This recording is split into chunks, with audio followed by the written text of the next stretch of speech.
आज हम करेंगे स्प्लिट एसी की ओपन सर्विस। तो ये इन्वर्टर एसी है, तो ये सर्विस कैसे करेंगे कंप्लीट हम, तो इसके बारे में सारा वीडियो है। तो सबसे पहले हमने इसको कवर कर लेना है, मोटर को और इसकी पीसीबी को, और मैं साथ ही साथ आपको बताऊंगा कि कैसे आपने इसका सर्विस करना है, जिसकी वजह से आपके बहुत सारे जो फॉल्ट हैं जो एसी में, इन्वर्टर एसी में आते हैं, वो आपके ख़त्म हो जाएंगे जैसे ही आप इसका ओपन सर्विस करेंगे। तो इसका ढक्कन भी आपने उतार लेना है, सभी चीज़ें उतार लेनी है इसकी।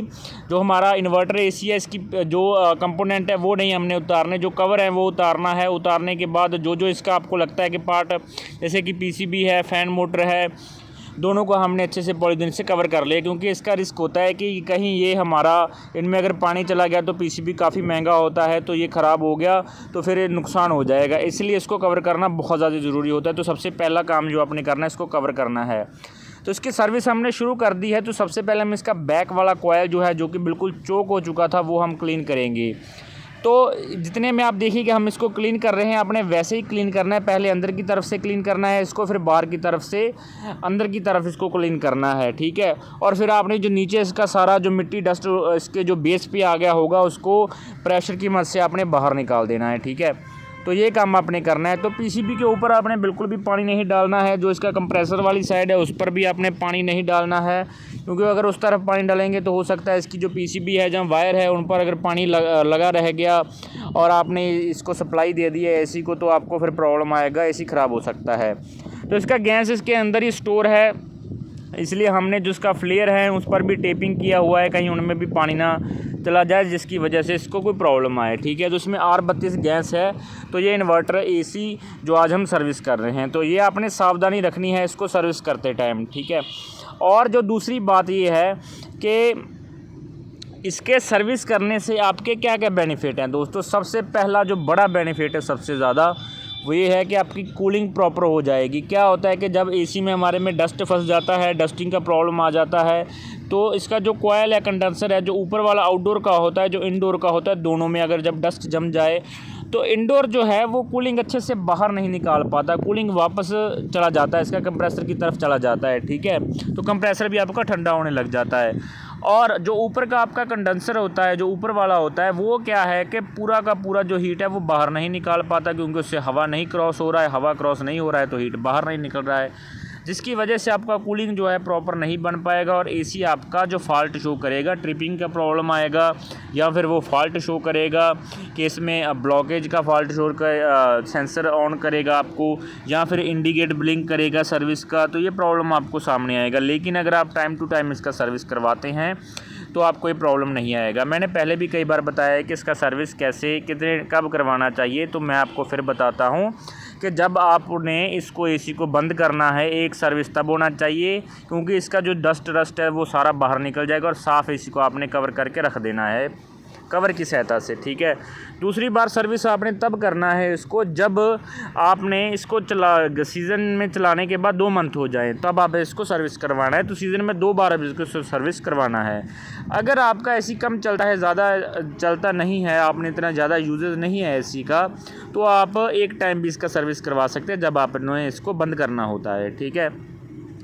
तो ये देखिए, हमने इंडोर आउटडोर को अच्छे से सर्विस कर लिया है। फ़ैन पर भी इसके अच्छे से पानी मारा है, कॉयल पर तो हमने बिल्कुल अच्छे से इसकी पूरी की पूरी डस्ट जो है बिल्कुल चोक हो चुका था, ये इसको हमने बाहर निकाल दिया है, इसका सारा डस्ट, और इसको बिल्कुल अच्छे से नया जैसा क्लीन कर दिया है।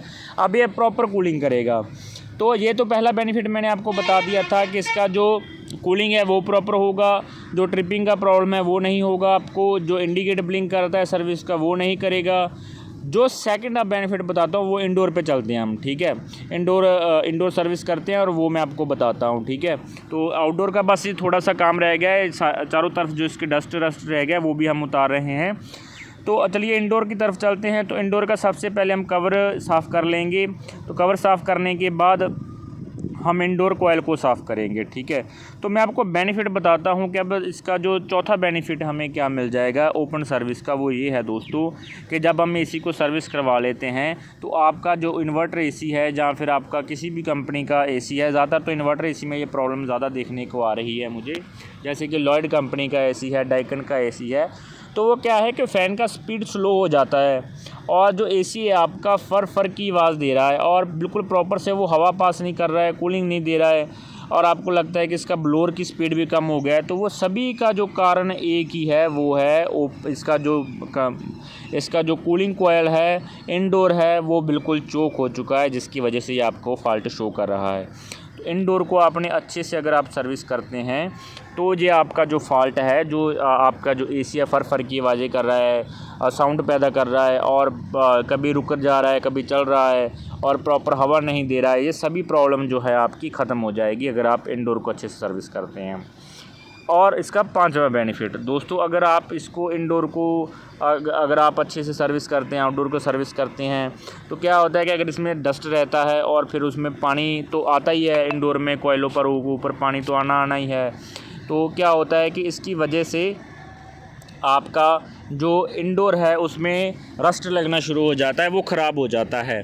तो अगर आपने सर्विस करवाते हैं तो वो सारा रस्ट जो है थोड़ा बहुत इसमें शुरू होता है वो ख़त्म हो जाता है और उसके बाद एसी फिर से ठीक हो जाता है। अगर आपका ज़्यादा एसी में दिक्कत आ रहा है कि रस्ट हो रहा है, डस्ट हो रहा है, तो आप इसमें कंपाउंड भी लगा सकते हैं। कंपाउंड जैसे ही लगाएंगे तो उस सूखने के बाद इसको कवर कर देना, तो आपका जो एसी है वो रस्ट फ्री हो जाएगा, रस्ट नहीं उसमें आएगा। तो हमने इसके सारे के सारे कवर जो है, पहले इंडोर का कवर साफ़ किया, उसकी पत्तियाँ, फ़िल्टर और ये आउटडोर का ऊपर का ढक्कन जो है वो भी हमने साफ़ कर दिया है। तो चलिए शुरू करते हैं हमारा इंडोर सर्विस करना। तो इंडोर का जैसा हमने आउटडोर सर्विस किया वैसे ही पहले इसका कॉयल हम सर्विस करना शुरू करेंगे। इंडोर को कॉयल को सर्विस कैसे करते हैं, पहले आपने सीधा इसमें पानी डालना है, तो सीधा अपने प्रेशर की सहायता से इसको जो आगे की तरफ इसका डस्ट है वो पूरा निकाल देना है प्रेशर की मदद से। फिर आपने इसका जो पीछे की साइड है वो क्लीन करना है, पीछे की साइड कॉयल होती है। फिर आपने इसके ब्लोअर में पानी जो प्रेशर की सहायता से डालना है, ब्लोअर इसका अच्छे से साफ़ करना है और ब्लोअर के साथ साथ इसका जो अंदर से कॉयल है वो भी प्रेशर की वजह से क्लीन हो जाएगा, ठीक है। फिर आपने एक बार फिर से जो इसका बाहर की तरफ से इसको क्लीन करना है, ठीक है। तो जब भी आप ऐसे क्लीन करेंगे तो आपको पता चल जाएगा, देखने में इसका जो कलर है, पहले इसका जो मिट्टी रंगा हो गया होगा जब इसको शुरू करेंगे सर्विस इसका, ठीक है। बाद में जब इसका पूरा सर्विस हो जाएगा क्लीन, तो जैसे एसी का नए एसी का कलर होता है, ब्लू होता है या फिर कॉपर, प्योर कॉपर में गोल्डन कलर होता है, वो कॉयल का वैसा ही कलर निकल आएगा आपका और जो आपका आप देखेंगे कि ये नए जैसा दिखने लगेगा, ठीक है।